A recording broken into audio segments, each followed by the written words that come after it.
हम बात कर रहे थे क्षेत्राधिकार की, और क्षेत्राधिकार कैसा? प्रारंभिक क्षेत्राधिकार। उच्चतम न्यायालय भारत का सर्वोच्च न्यायालय है और कुछ अधिकार ऐसे हैं जो कि केवल उच्चतम न्यायालय को ही है, बाकियों को नहीं है, ध्यान रखना, ठीक है। कैसे है आपको पता हो तो अनुच्छेद 131 आपको थोड़ा ध्यान में रखना है, मोटा मोटा हमने कल पढ़ लिया था इसको, है ना। अनुच्छेद 131 की बात करें तो अनुच्छेद 131 ये बतलाता है कि मूल क्षेत्राधिकार के अंतर्गत ऐसी प्रक्रिया, ऐसी चीजें जिनके अंदर मतलब जो अधिकार केवल सुप्रीम कोर्ट ही रखता है, जिसको अन्य न्यायालय को ये अधिकार नहीं दे रखा, ऐसे मामले कौन कौन से हो सकते हैं? थोड़ा आपको ये ध्यान में रखना है कि भारत सरकार के व राज्य सरकार, भारत सरकार या राज्य सरकार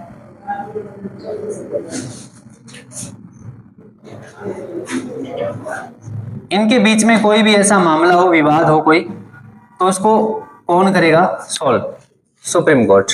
पहली बात तो आपको ये ध्यान रखनी है। और क्या हो सकते हैं? एक राज्य से दूसरे राज्य, दो या दो से अधिक राज्यों के बीच में, है ना, दो या दो से अधिक राज्यों के बीच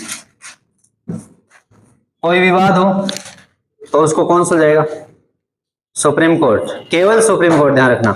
और भारत सरकार व राज्य सरकार की बात करें, भारत सरकार व राज्य की बात कर ले, ये एक तरफ है, और अन्य राज्य ये अलग है। मतलब ये दोनों, अन्य किसी राज्य के साथ कोई विवाद है तो इसको भी कौन सुलझाएगा? Supreme court. हमारी बात समझ में? तो ऐसे मामले सारे के सारे सुप्रीम कोर्ट के ध्यान में ही रहेंगे। ये प्रारंभिक क्षेत्राधिकार है। प्रारंभिक क्षेत्राधिकार के अंतर्गत आपको पता है कि हम आगे बात करते हैं, एक अनुच्छेद है जो कि राष्ट्रपति उपराष्ट्रपति के चुनाव से संबंधित कोई विवाद होता है तो उसके लिए भी अधिकार किसको है? सुप्रीम कोर्ट को है। अनुच्छेद कौन सा है? सुप्रीम कोर्ट के पास वो अधिकार है कि राष्ट्रपति व उपराष्ट्रपति से संबंधित चुनाव विवाद कोई भी हो तो उसके लिए सुप्रीम कोर्ट को अधिकार है कि केवल सुप्रीम कोर्ट ही उसको सॉल्व करेगा। अनुच्छेद कौन सा है? ऑप्शन दो, 71, 162, 72 और एक अनुच्छेद है अपना 143।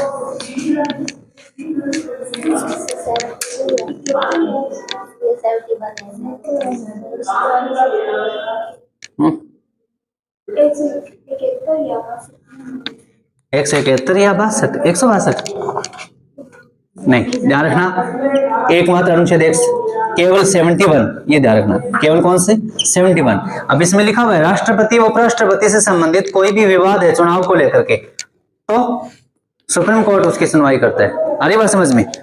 ये अधिकार सुप्रीम कोर्ट को है। लेकिन एक चीज आपको ध्यान रखना है कि अनुच्छेद 131 में ये बात नहीं लिखी हुई। अनुच्छेद 131 में लिखा हुआ है कि प्रारंभिक क्षेत्राधिकार किसका है? सुप्रीम कोर्ट का। थोड़ा ध्यान से समझना कि सुप्रीम कोर्ट का प्रारंभिक क्षेत्राधिकार जो जो चीजें दे रखी है उसके अंतर्गत है। प्रारंभिक क्षेत्राधिकार 71 के अकॉर्डिंग राष्ट्रपति व उपराष्ट्रपति इनसे संबंधित यदि कोई भी विवाद है चुनाव को लेकर के तो कौन सुनेगा? Supreme court. क्या ये बात यहां लिखी हुई है अनुच्छेद 131 में? नहीं लिखी हुई। तो क्या ये क्षेत्राधिकार नहीं बनता? बनता है। अरे बात समझ में? लेकिन ओरिजिनल रूप से अगर देखा जाए तो यहाँ पे ये ज्यूरिस्डिक्शन की यदि हम बात करें तो ये यहाँ पे नहीं है, अनुच्छेद 131 में नहीं है। तो अगर आपसे पूछा जाए कि राष्ट्रपति और उपराष्ट्रपति को लेकर के, या फिर ऐसा पूछ जाए कि प्रारंभिक क्षेत्राधिकार निम्न में से कौन सा है, तो ये मामला दिया जाए राष्ट्रपति उपराष्ट्रपति चुनाव विवाद दिया जाए तो इसको मान लेना। यदि पूछ जाए अनुच्छेद 131 के अकॉर्डिंग क्षेत्राधिकार पूछ लिया जाए तो फिर आपका ये नहीं आएगा राष्ट्रपति उपराष्ट्रपति, फिर कौन सा आएगा? ये भारत सरकार राज्य सरकार के बीच विवाद, दो या दो से अधिक राज्यों के बीच विवाद, भारत सरकार राज्य और साथ ही अन्य राज्यों के बीच विवाद, इस प्रकार की कोई भी चीजें आएगी तो आपको कौन सा टिक करना है? 131 करना है। और यदि केवल राष्ट्रपति उपराष्ट्रपति से संबंधित विवाद है तो 71। यदि ये सब पूछ जाए कि अच्छा मूल क्षेत्र अधिकार के अंतर्गत कौन कौन से विषय आते हैं, तो ये भी आता है, ये भी आते हैं, लेकिन अनुच्छेद अलग है इनका। बात समझ पा रहे हो ना। एक और चीज बताई थी, नदी जल विवाद कोई संधि वगैरह है, उनसे रिलेटेड कोई भी मामला है, तो उसको लेकर के सुप्रीम कोर्ट बीच में नहीं आएगा। एक चीज तो आपको ये ध्यान रखनी है, ठीक है। अपने आप में ये अपने आप में बड़ी बात है। और व्यक्तिगत मामले और भारत सरकार के साथ कुछ मामले ऐसे जुड़े हो तो उसका भी सुप्रीम कोर्ट सुनवाई नहीं करेगा, ये चीज अलग होती है, ध्यान रखना। वो प्रारंभिक क्षेत्र अधिकार नहीं रख पाता। समझ पा रहे हो बात को, ठीक है। आगे हम बात करेंगे अनुच्छेद 132। अनुच्छेद 132 क्या है, बताया था कल मैंने आपको, बताइए जरा। अपीलीय क्षेत्र अधिकार है ना। कौन कौन से अधिकार है? अपीलीय क्षेत्र अधिकार का मतलब क्या है?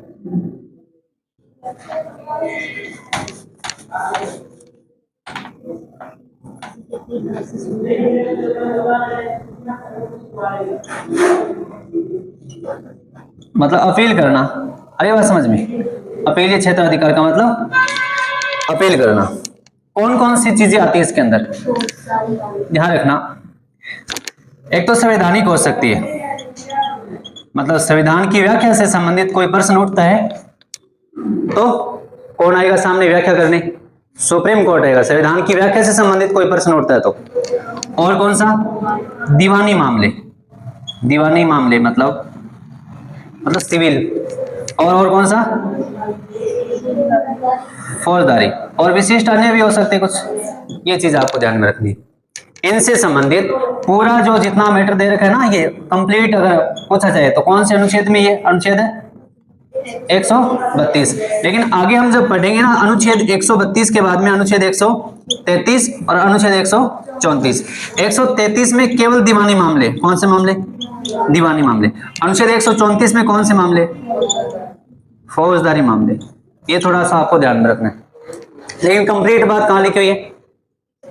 सब कुछ दे दिया, जिसमें संवैधानिक दे दिया, फौजदारी दे दिया, दीवानी दे दी, अन्य मामले दे दिए। वो सारे सारे किस में? आपके अनुच्छेद 132 में।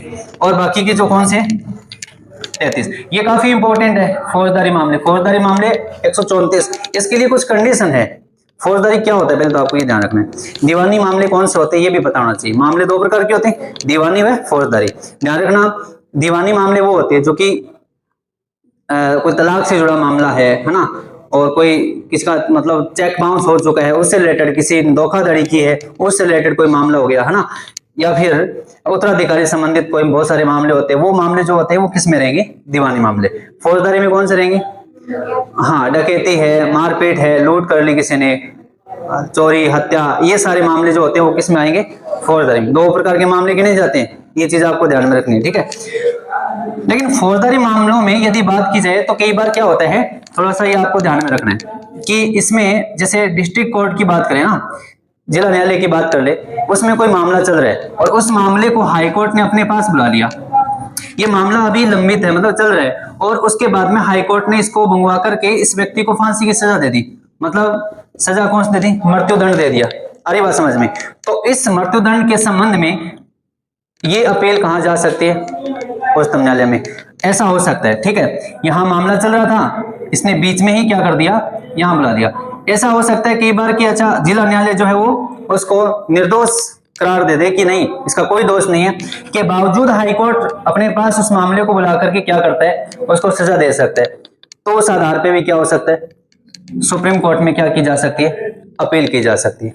अपील हर चीज की नहीं होती, ध्यान रखना। ये वैसे सुप्रीम कोर्ट ने बोला है, काफी बार बोल चुका है सुप्रीम कोर्ट के, अपील करने का एक जो सबसे बड़ा जो काम तो वैसे बहुत होते हैं, सुप्रीम कोर्ट आपको होता है अपेक्ष न्यायालय है देश का, तो काम सबसे ज्यादा रहेंगे, बहुत सारे इसमें केसेस रहते हैं। उसने ये बोला था कि अगर एक काम हमसे मतलब अगर आप मतलब हटा देते हो ना तो बहुत सुविधा रहेगी हमें। कौन सा? अपील वाला। ये अपील या क्षेत्र अधिकार है ना, ये मतलब इस प्रकार की चीज है कि अपील करने के लिए कोई भी आ जाता है, तो इससे काम बहुत ज्यादा बढ़ जाता है। ये चीजें पर ऐसा नहीं हो सकता क्योंकि वो अंतिम न्यायालय है, तो कुछ ये कह सकते हैं। पर समस्या ये भी है कि कुछ लोग, अच्छा ऐसे नहीं है कि अपील के लिए आप कभी भी डायरेक्ट आप सुप्रीम कोर्ट पहुंच जाओ, ऐसा नहीं हो सकता भाई। ध्यान रखना, कोई गंभीर बीमारी होती है ना तो ही हम किसी बड़े हॉस्पिटल में जाते हैं, है ना। हम अगर बात करें एम्स में जाना है हो और जुकाम लग गया अपने को, है जा सकते हैं? जुकाम लगा है कहीं, मतलब जयपुर एसएमएस में जाएंगे आज तो, और तो क्या है ना, इस प्रकार की चीजें नहीं हो सकती। वो मतलब ऐसा देखा जाएगा कि वो कोई बीमारी काफी गंभीर है, मामला काफी गंभीर है, और मामला ऐसा हो सकता है कि चाहे कोई संविधान की व्याख्या से संबंधित हो गया हो, है ना, हो सकता है इस प्रकार की चीजें, बहुत बड़ी चूक हो गई है ना, इस आधार पर देखा जाए तो क्या किया जा सकता है, अपील की जा सकती है। कहानी समझ पा रहे हो? और एक चीज और ध्यान रखना, अनुच्छेद 136 और पढ़ेंगे हम आगे। तो इसमें क्या होता है, एक मतलब अपील के लिए कंडीशन ये होती है कि सुप्रीम कोर्ट जो है, जितने भी मतलब भारत के जो टोटल जितना राज्य क्षेत्र होता है उसके अंदर जितने भी न्यायालय है, उसके अंदर कोई भी मामला चल रहा है, उस मामले को विशेष इजाजत से क्या कर सकता है, उस मामले को अपने पास बुला सकता है अपील के लिए, ध्यान रखना, है ना। तो उसके पास एक कंडीशन और है कि अपील के लिए यहाँ है दीवानी फौजदारी तो है ही, बाकी कुछ अन्य भी हो सकते हैं। समझ आ रही बात? ये चीजें आपको ध्यान में रखनी है। तो आपने क्या समझा? सबसे पहले अनुच्छेद 132 में सारा इकट्ठा दे दिया इसके अंदर, जिसमें फौजदारी है, दीवानी है, संवैधानिक है और अन्य है, सारे दे दिए इसके अंदर। लेकिन यदि आपको बांटना हो बाद में तो दीवानी मामले किसमें है? 133 में। यदि फौजदारी की बात करें तो वो किसमें? अनुच्छेद 134 में। ये चीज आपको ध्यान में रखनी है। हम लिखते हैं आगे।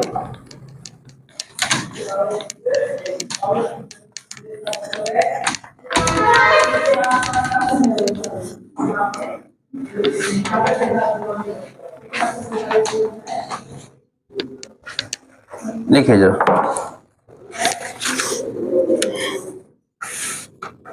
सेकंड पॉइंट था हमारा अपीलीय क्षेत्र अधिकार।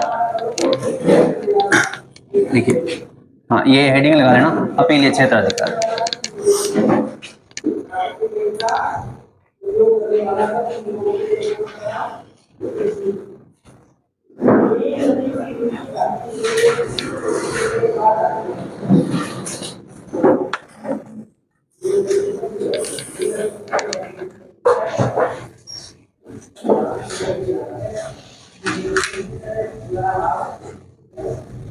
देखो, उच्चतम न्यायालय,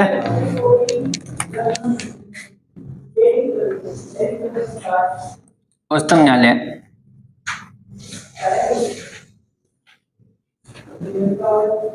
भारत में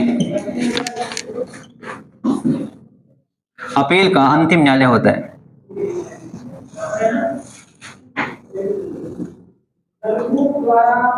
अंतिम न्यायालय होता है।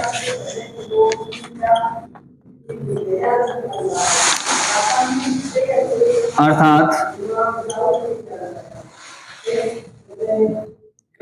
अधीनस्थ न्यायालय में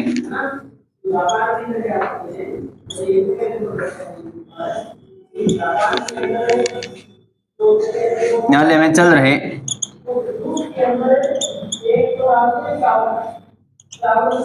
मामलों के विरुद्ध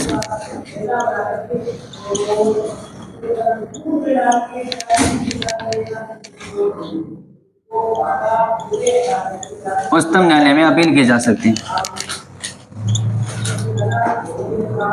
उच्चतम न्यायालय में अपील की जा सकती है।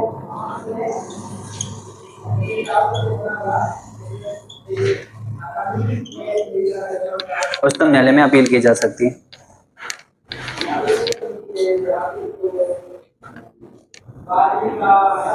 अपील कितने प्रकार की है, ध्यान रखना। अपील के अंदर हम बात करें तो संवैधानिक है,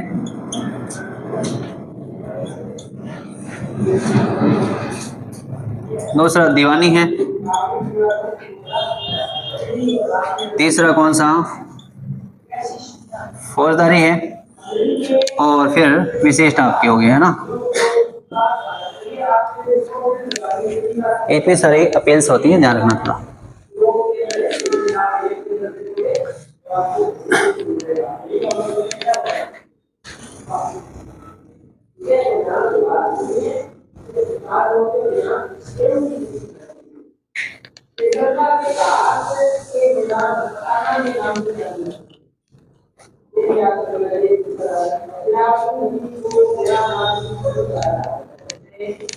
लिखिए जरा, सबसे पहले लिखो संवैधानिक अपील।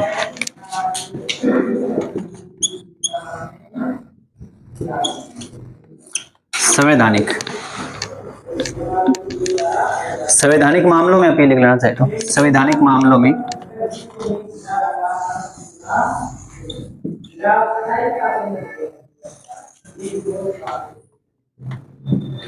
और ये कहाँ है अनुच्छेद, कौन सा ये अनुच्छेद 132 है, ध्यान रखना, ठीक है। देखिए भारतीय संविधान के अनुच्छेद 132 के अंतर्गत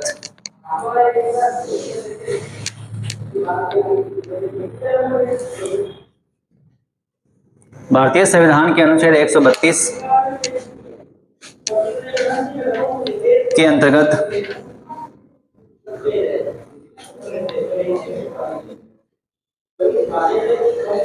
अनुच्छेद 132 के अंतर्गत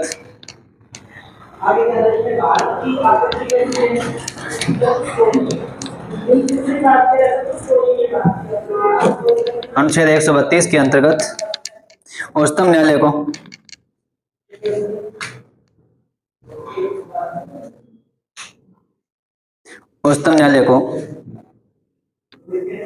संवैधानिक मामलों में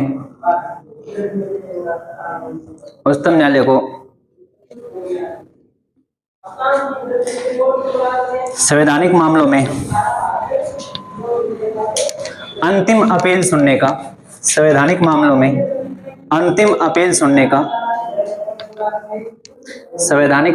अंतिम अपील सुनने का अधिकार प्राप्त है।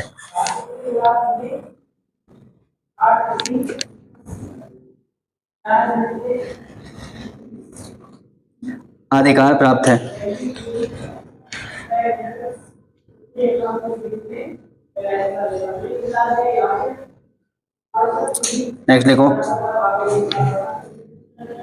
उच्चतम न्यायालय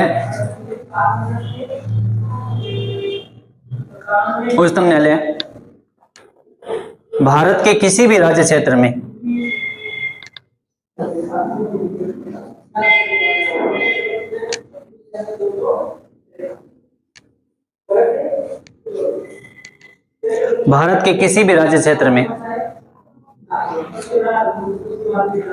कोष्टक में लिखना उच्च न्यायालय, भारत के किसी भी राज्य क्षेत्र में, कोष्टक में लिखना उच्च न्यायालय में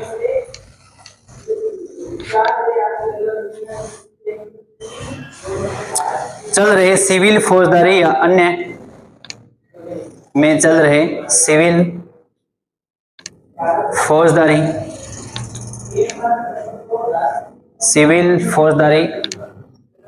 या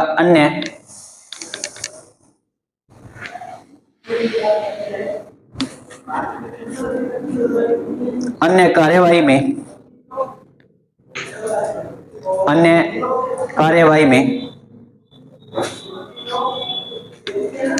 दिए गए निर्णय या आदेश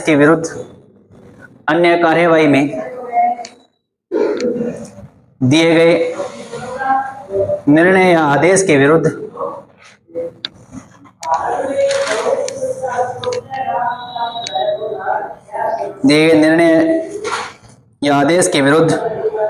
उच्चतम न्यायालय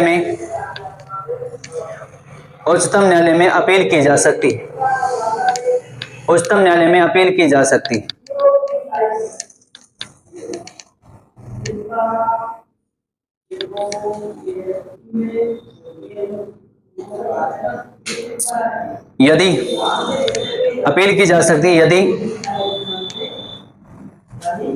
यदि उस राज्य का उच्च न्यायालय यह प्रमाणित कर दे,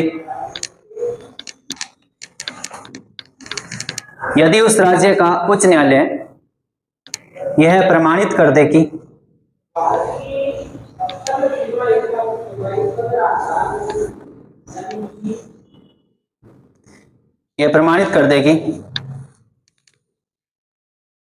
मामला संवैधानिक व्याख्या से संबंधित है, मामला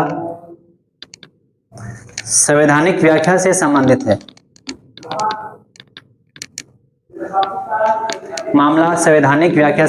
है,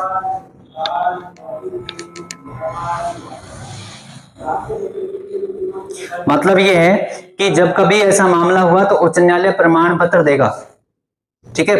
उस आधार पे हम आगे क्या कर सकते हैं, अपील कर सकते हैं। ऐसे नहीं कि सीधा ही चले जाएं।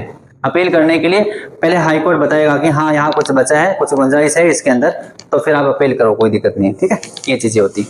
नेक्स्ट लिखो, दीवानी मामले।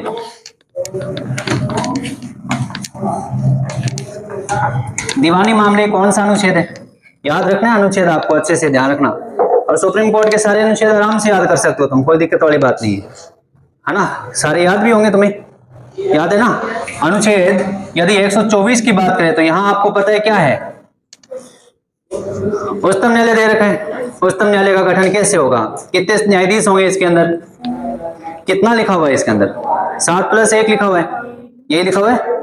और चाहे तो संसद उसके अंदर बढ़ोतरी कर सकती है, लेकिन सामान्य विधेयक से, सामान्य कानून से। इसलिए तो अभी वो 1+7 ही पड़ा है। इसका मतलब यदि संविधान में संशोधन करना होता तो यहाँ कुछ लिखा होता। अभी तो संख्या बहुत ज्यादा है ना।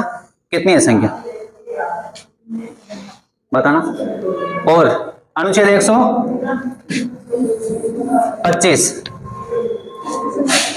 33+1 नहीं है क्या? उच्चतम न्यायालय के न्यायाधीशों की दिखाया मैंने आपको, 33+1 दिखाया था ना। ठीक है, 124 में तो आपने देखा कि कंप्लीट चीजें देख ली। इसके अंदर क्या क्या पढ़ा? अनुच्छेद 124 में मतलब न्यायाधीश की नियुक्ति पढ़ ली आपने, और क्या पढ़ा? पद से हटाया कैसे जाएगा वो पढ़ लिया आपने, किस प्रकार की प्रक्रिया रहेगी। 124 4 पढ़ा, 5 पढ़ा, दोनों चीज पढ़ी। कार्यकाल भी आपने देख लिया कितना होता है इसमें। कार्यकाल वैसे उम्र के हिसाब से होता है भाई, 65 वर्ष के बाद में वो रिटायर हो जाएगा। इसका मतलब न्यूनतम का या फिर इस प्रकार की 5 वर्ष का ऐसा कोई सिस्टम नहीं है, ये आपको ध्यान में रखना है। ठीक है, और हाँ योग्यता पढ़ी, क्या योग्यता है? उच्चतम न्यायालय का मुख्य न्यायाधीश बनने के लिए कितनी योग्यता है? केवल 2 योग्यता है, भारत का नागरिक होना चाहिए, और दूसरी क्या है? 5 वर्ष तक उच्च न्यायालय में न्यायाधीश के रूप में कार्यरत हो, या 10 वर्ष तक उच्च न्यायालय में अधिवक्ता के रूप में हो, या राष्ट्रपति की नजर में वो क्या हो? कानून विशेषज्ञ हो, है ना? ये चीजें थी। लेकिन आपको पता है कि ऊपर वाली जो चीज है 5 वर्ष वाली, वो ज्यादा सिलेक्ट हुए उससे, मतलब लगभग 90% है ना जज जितने भी है। ये चीज आपको ध्यान में रखनी है। मैंने आपको ये भी बताया था कि पहली महिला जो है उच्चतम न्यायालय के अंदर, पहली महिला जो है वो कौन पहुंची थी?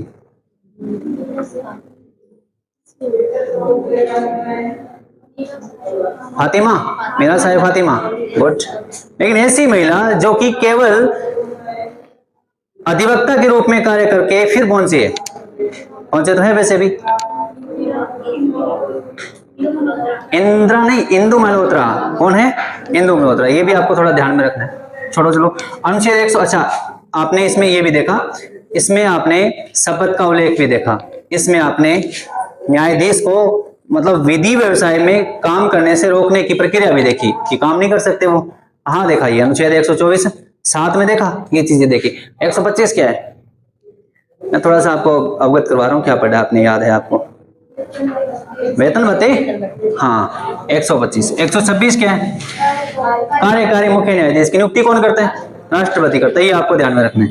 127 क्या है? तदर्थ न्यायाधीश की नियुक्ति कौन करता है? उच्चतम न्यायालय का मुख्य न्यायाधीश, लेकिन किसकी सहमति से? राष्ट्रपति। और 128 क्या है? सेवानिवृत्त न्यायाधीश की नियुक्ति कौन करता है? मुख्य न्यायाधीश। किसकी सिफारिश से? राष्ट्रपति। अनुच्छेद 129, उच्चतम न्यायालय एक अभिलेख न्यायालय के रूप में कार्य करेगा, उसके जो फैसले है वो सभी देखेंगे। इसका मतलब ध्यान रखना ना, वो सभी के लिए मान्य रहेंगे, उसका कोई अवमानना नहीं कर सकता। इसीलिए तो आपने देखा जो वकील होते हैं, जो लोग है ना प्रैक्टिस करते हैं, तो उनकी आप जाकर के कहीं उसका रूम या जहाँ वो लाइब्रेरी में जहाँ बैठते हैं वो देखना, उनकी बुक्स वो होगी सबसे ज्यादा जो कि उच्चतम न्यायालय ने फैसले दे रखे हैं, क्योंकि वही तो आगे मतलब उसी प्रकार की चीजों को लेकर के तो आगे फैसले सुनाने होते हैं, तो उनको पढ़ना होता है, ध्यान रखना। ठीक है, ये चीज आपको। अवमानना के लिए कानून बना था, न्यायिक अवमानना अधिनियम बना 1971 के अंदर, ये चीज आपको ध्यान रखना। उच्चतम न्यायालय की तुम अवमानना नहीं कर सकते, जो डिसीजन दिया उसका स्वागत करना आप। अनुच्छेद 130, स्थान बदला जा सकता है। वैसे न्यायाधीश जो है, सॉरी सुप्रीम कोर्ट का मुख्य न्यायाधीश है, ये पहल करता है, राष्ट्रपति की सहमति से होता है ये सारा। और अभी तक 2 बैठक हो चुकी है, शायद मैंने ये बोला कि उच्चतम न्यायालय का स्थान बदला, 2 बैठक हो चुकी है, कहाँ पे? हैदराबाद और श्रीनगर के अंदर, ये चीज आपको ध्यान में रखना। अनुच्छेद 131 अभी आपने देखा कि मूल क्षेत्राधिकार बताते हैं कि अच्छा प्रारंभिक क्षेत्राधिकार जिसमें केवल और केवल सुप्रीम कोर्ट को अधिकार है, 131। और अनुच्छेद 132 अभी आपने देखा कि कुछ संवैधानिक उपबंधों से अगर बात की जाए तो उनको लेकर के अपील की जा सकती है। अब आपने अनुच्छेद 133 पढ़ना है क्या? ठीक है, ऐसे सीक्वेंस से आप याद कर लेना, थोड़ा पढ़ते रहोगे तो पता रहेगा। ऐसे अनुच्छेद लिख लिया करो, तुम कॉपी में लिख लिया करो, फिर सोचा करो कि अनुच्छेद ये लिखा है मैंने, इसमें से कौन कौन सा मुझे आता है, कौन सा नहीं आता, फिर आपका ध्यान रहेगा। जब एक्टिव हो गए ना तभी काम होगा, ध्यान रखना। ऐसे तुम पढ़ते हो, बुक लेके पढ़ते हो, तुम्हें पता ही नहीं रहता पढ़ते हैं क्या, याद हो रहा है क्या नहीं, कोई मतलब नहीं है। इसलिए आपको हमेशा ध्यान रखना है, पढ़ने से पहले आपको थोड़ा सोचना है। जो बुक आपने उठाई है, जो टॉपिक आपने उठाया है, कभी तो आपने पढ़ा होगा उसको, पढ़ा है इसका मतलब आप उसको रिवीजन कर रहे हो। रिवीजन ऐसे नहीं होता, थोड़ा सा ध्यान रखना, पहले उसको सोचो जरा कि अच्छा मैंने जो टॉपिक मैंने जो पहले पढ़ रखा है उसमें से मुझे क्या नहीं आ रहा, क्या आता है क्या नहीं आता। आपने थोड़ा सा चेक किया कि कौन कौन सी चीजें आती है, कितनी चीजें गायब है, फिर तुम उसको पढ़ोगे ना तो चीजें क्या रहेगी, आप उसको पढ़ने में आपका जो माइंड है वो एक्टिव रहेगा। आपको लगेगा अच्छा ये चीज मैं बोल रहा था उस टाइम, ये चीज मेरे को अच्छे से याद करनी है, आ रही बात समझ में, तो वो वहां मैटर करेगा। ऐसे ही मतलब मूर्खता नहीं करनी, सीधा एक किताब उठाई और पढ़ना शुरू कर दिया और पढ़े ही जा रहे हैं, कुछ पढ़ नहीं पढ़ रहा, फिर कहते हो कि 10 घंटे पढ़ा है मैंने, पढ़ा है तो याद क्या है आप, वो तो देखो कम से कम, और रिवीजन करते नहीं हो, आगे आगे पढ़ते जा रहे हो, पीछे वाला आपने कभी देखा नहीं, कोई फायदा नहीं है वैसे, है ना, दूर में लठ मारने वाली बात है वो, इसलिए ध्यान रखना है। नेक्स्ट लिखो, दीवानी मामलों में अपील।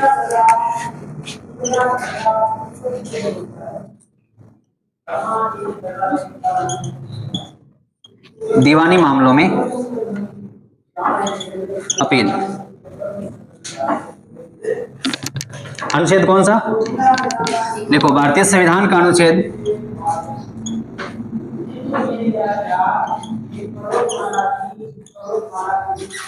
संविधान का अनुच्छेद 133, भारतीय संविधान का अनुच्छेद 133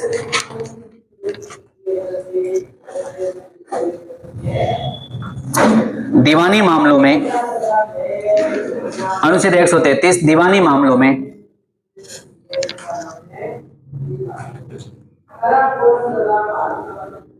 दीवानी मामलों में उच्चतम न्यायालय को, दीवानी मामलों में उच्चतम न्यायालय को अपीलीय अधिकारिता, अपीलीय अधिकारिता प्रदान करता है।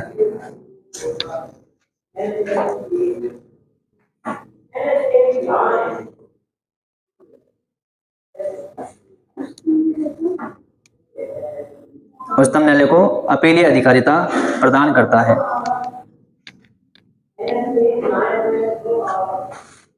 तथा यह प्रावधान किया गया है कि, तथा यह प्रावधान किया गया है कि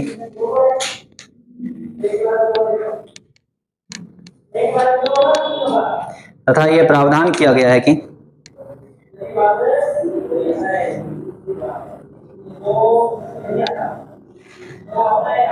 उच्च न्यायालय में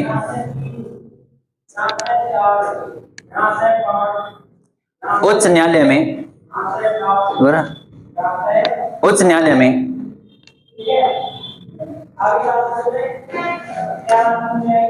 दीवानी मामलों को लेकर, उच्च न्यायालय में दीवानी मामलों को लेकर, वो भाषा अलग होगी, इसमें अलग होगा कुछ नहीं। उच्च न्यायालय में दीवानी मामलों को लेकर दिए गए अंतिम निर्णय व आदेश, दिए गए अंतिम निर्णय व आदेश के विरुद्ध, दिए गए अंतिम निर्णय व आदेश के विरुद्ध, दिए गए अंतिम निर्णय व आदेश के विरुद्ध उच्चतम न्यायालय में अपील की जा सकती है। उच्चतम न्यायालय में अपील की जा सकती है।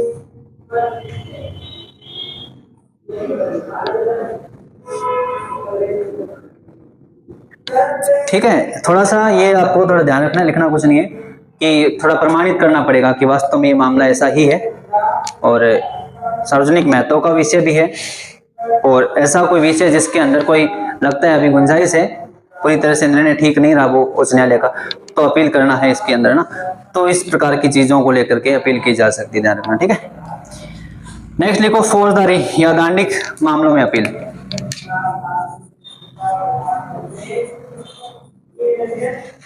फौजदारी या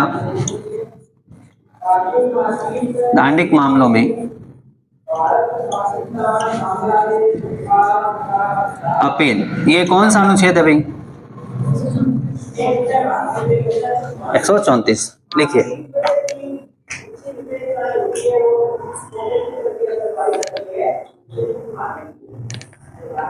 देखो भारतीय संविधान के पहले को फौजदारी दंडिक मामलों में, फौजदारी या दंडिक मामलों में अपील। देखो भारतीय संविधान के अनुच्छेद 134 के अंतर्गत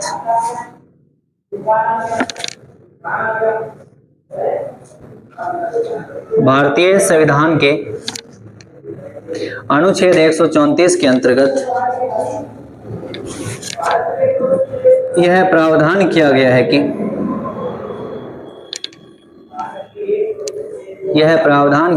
है कि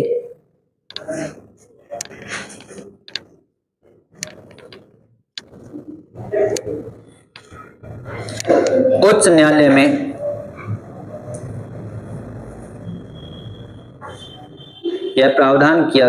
उच्च न्यायालय में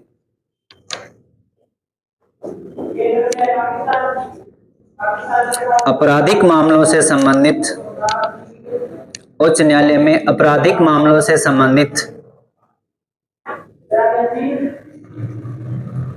दिए गए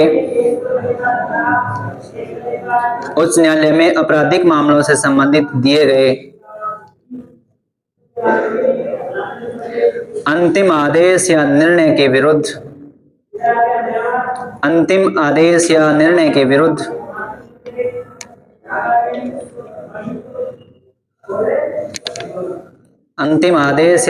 के विरुद्ध उच्चतम न्यायालय में अपील की जा सकती है।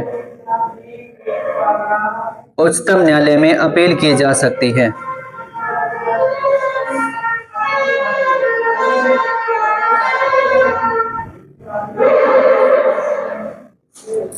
यदि यदि यदि यदा यदा ही धर्मस्य है, मतलब कंडीशन क्या होनी चाहिए? दो तीन चीजों का आपको ध्यान में रखना है। एक तो ये कि मान लो उच्च न्यायालय में, ऐसे सोचो जरा कि अधीनस्थ जो न्यायालय होते हैं, जैसे डिस्ट्रिक्ट लेवल के जो न्यायालय होते हैं ना, उसकी हम बात करें, जिला न्यायालय जो होते हैं, हमारा मामला उसमें चल रहा था और वहां जो चल रहा है मामला, उस मामले को बीच में से ही उठा करके सुप्रीम कोर्ट ने हाई कोर्ट ने अपने पास बुला लिया। हाई कोर्ट मतलब उच्च न्यायालय, उच्चतम न्यायालय नहीं, हाई कोर्ट की बात कर रहा हूं। उसने बुला लिया और बुलाने के बाद में उसको या तो मृत्यु की सजा सुना दी, इस प्रकार की चीजें कर दी, तो ये गलत था। इस प्रकार से देखा जाए तो इसके विरुद्ध अपील सुनने का अधिकार है। अब कहां पे है, कहां जाओगे तुम?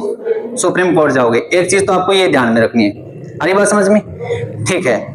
दूसरी बात कि अधीनस्थ न्यायालय ने दोष मुक्त कर दिया उसको, मतलब उसका कोई दोष नहीं है, माफी दे दी उसको, लेकिन वो मामला फिर लेके गए उच्च न्यायालय के अंदर और उच्च न्यायालय ने उसको क्या कर दिया? मृत्युदंड दे दिया। तो मामला कहां जाएगा? अपील करने के लिए कहां जा सकते हो? Supreme court. ये थोड़ी चीजें आपको ध्यान में रखनी। देखो यदि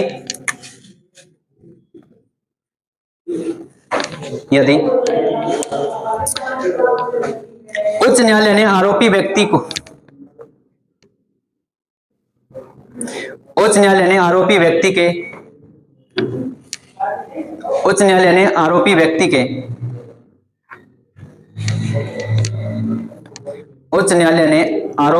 के दोष मुक्ति आदेश को आरोपी व्यक्ति के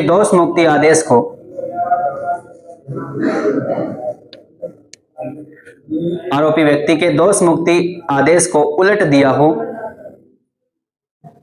दोष मुक्ति आदेश को उलट दिया हो, वह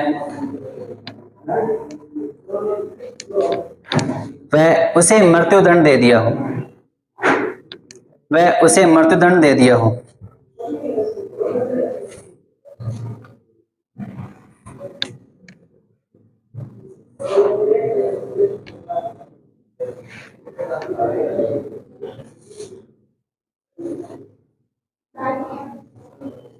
दूसरा लिखो,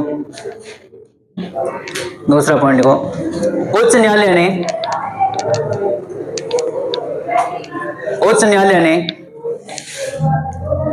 अपने अधीनस्थ न्यायालय,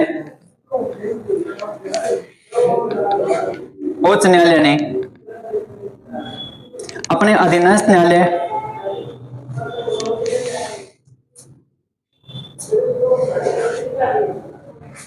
अपने अधीनस्थ न्यायालय से किसी भी मामले को,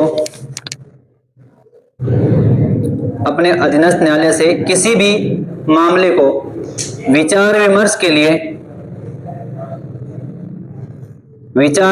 लिए अपने पास मंगवाया हो, विचार विमर्श के लिए अपने पास मंगवाया हो, विचार विमर्श के लिए अपने पास मंगवाया हो और मृत्युदंड दे दिया हो, और मृत्युदंड दे दिया हो।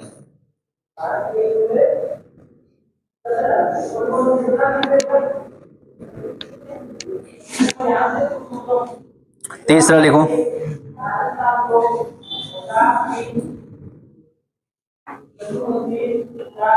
तीसरा पॉइंट लिखो, यदि उच्च न्यायालय के द्वारा यह प्रमाणित कर दिया जाए, यदि उच्च न्यायालय के द्वारा यह प्रमाणित कर दिया जाए, यदि उच्च न्यायालय के द्वारा यह प्रमाणित कर दिया जाए, यह प्रमाणित कर दिया जाए कि मामला, यह प्रमाणित कर दिया जाए कि मामला उच्चतम न्यायालय में अपील योग्य है, कि मामला उच्चतम न्यायालय में अपील योग्य है।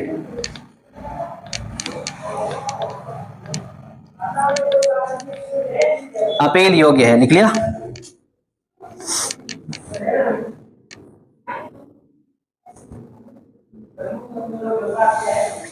चौथा पॉइंट लिखो, देखो, उन सभी मामलों में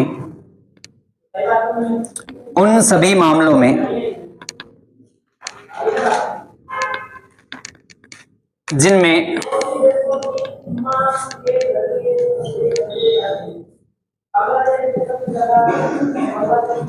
अभियुक्त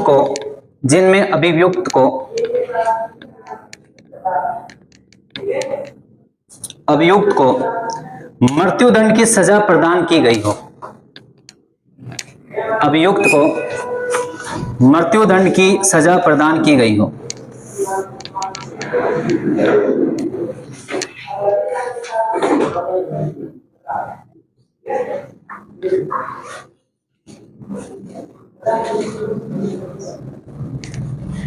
ठीक है। ये इतना ही है, बाकी आगे और भी है ना। इसका मतलब अन्य भी कुछ मामले हैं जिसको लेकर हम अनुच्छेद 136 पढ़ने वाले हैं अभी, है ना। अनुच्छेद 136 क्या है बताओगे जरा, बताओगे जरा। हाँ, क्या है, कैसी शक्ति है। भारत के जो भी राज्य क्षेत्र, मतलब भारत के राज्य क्षेत्र में जो भी न्यायालय है, उच्च न्यायालय है, वहां से उच्चतम न्यायालय विशेष इजाजत से उस मामले को अपने पास मंगवा सकता है, और अपील के लिए, मतलब अपील के लिए वो एक अलग कंडीशन है, ध्यान रखना, ठीक है। ये चीज है। कौन सा अनुच्छेद है? 136 लिखना, अपील के लिए विशेष इजाजत,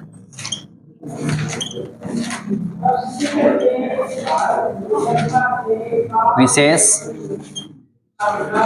इजाजत।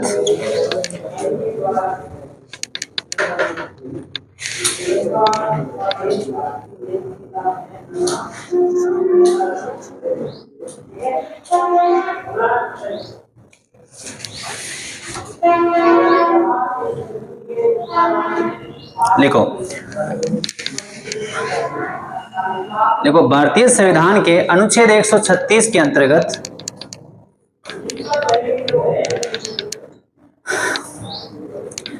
भारतीय संविधान के अनुच्छेद 136 के अंतर्गत, ये समझ तो आ रहा तुम्हें? पहले बढ़ा है क्या उसे? ये फौजदारी, दीवानी, विशिष्ट, ये क्या चल रहा है? कहानी समझ आ रही है या ऐसे लिखे जा रहे हो? वो चीज नहीं समझ आ रही तो रोको, मुझसे पूछो, सवाल जवाब करो, है ना? ऐसे दौड़ में लठ मारने नहीं है, ध्यान रखना। लिखो जरा, क्या लिखा आपने? भारतीय संविधान के अनुच्छेद 136 के अंतर्गत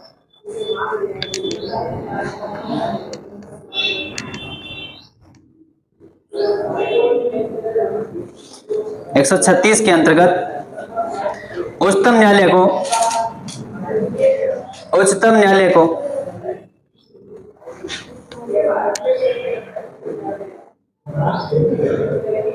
संपूर्ण भारत के राज्य क्षेत्र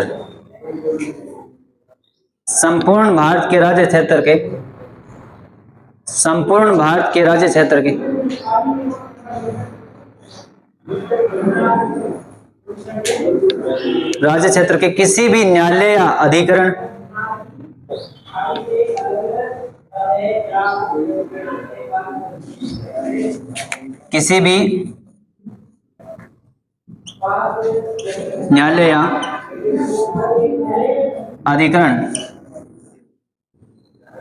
के द्वारा दिए गए निर्णयों के विरुद्ध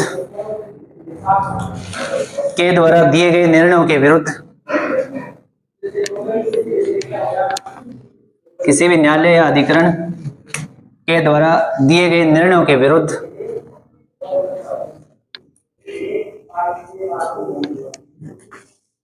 विशेष इजाजत से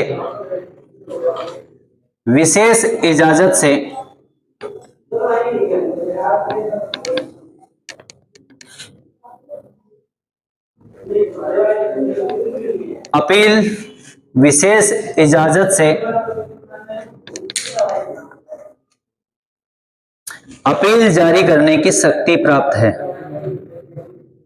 विशेष इजाजत से अपील जारी करने की शक्ति प्राप्त है।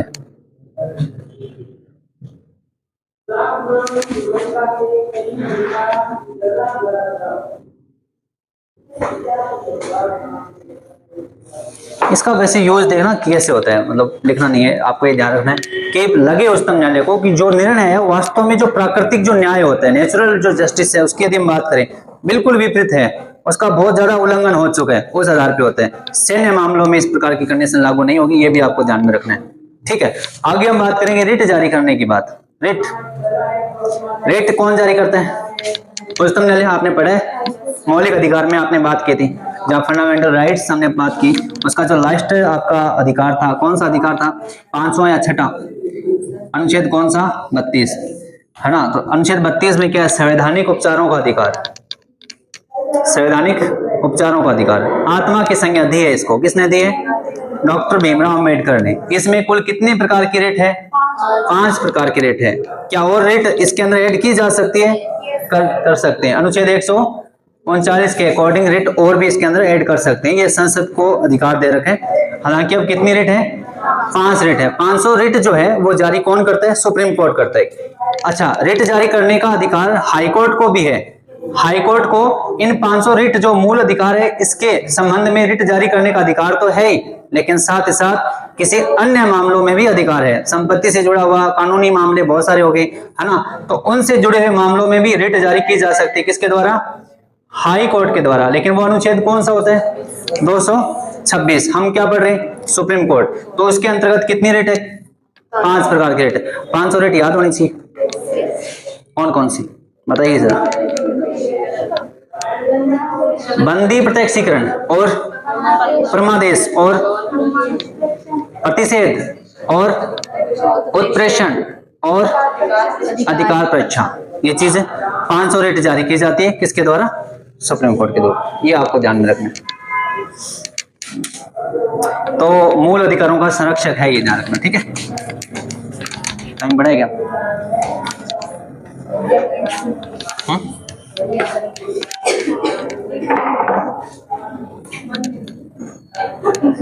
ठीक है, मूल अधिकारों का संरक्षक हेडिंग लगा लो आप, है ना? इतनी चीजें आपको पता होनी चाहिए। आधे वकील तो तुम यही बन जाओगे, ध्यान रखना। ठीक है, फॉर्म भरवाते हैं, उसमें देंगे। किस चीज का भरवाना है क्या? अभी चल रहे हो अच्छा हैं? देख ले। हाँ मैंने भरा है अभी, वो तो प्रोसेसिंग बता दूंगा मैं आपको। क्यों? ऐसा क्यों बोला आपने? मेल हाउस कहाँ है? आप क्यों नहीं रख सकते? आप में अगर इच्छा है, आपको पूरे संविधान की जानकारी चाहिए, कानून के बारे में आपको बहुत पढ़ाई करनी है, आपको लगता है कि मुझे बहुत ज्ञान हासिल करना है इस क्षेत्र में, तो क्यों नहीं, है ना? इंटरेस्ट होना चाहिए आपका। इंटरेस्ट आपका है अभी थोड़ा, है ना? बढ़िया है, मुझे ऐसा लगता है। अब तुम पढ़ने लग गए हो थोड़ा, ऐसा लगा है, पता नहीं है?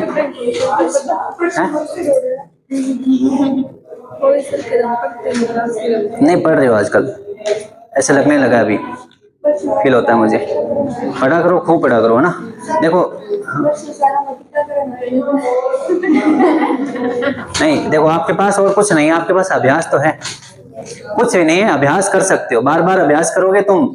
एक चीज है, बार बार अभ्यास करते रहो, तुम सबसे आगे निकल जाओगे, एक दिन आएगा। और इस बात पे अगर आपने अच्छे से भरोसा कर लिया, तुम्हें रोकने वाला कोई नहीं है। अर्जुन के बारे में आपने सुना होगा ना, अर्जुन क्या करता है? हर रोज अभ्यास करता था, बार बार अभ्यास करता था, इसलिए वो सबसे ज्यादा सर्वोच्च था। तो आपको क्या करना होगा? अभ्यास करना है, बस बार बार अभ्यास करते रहो।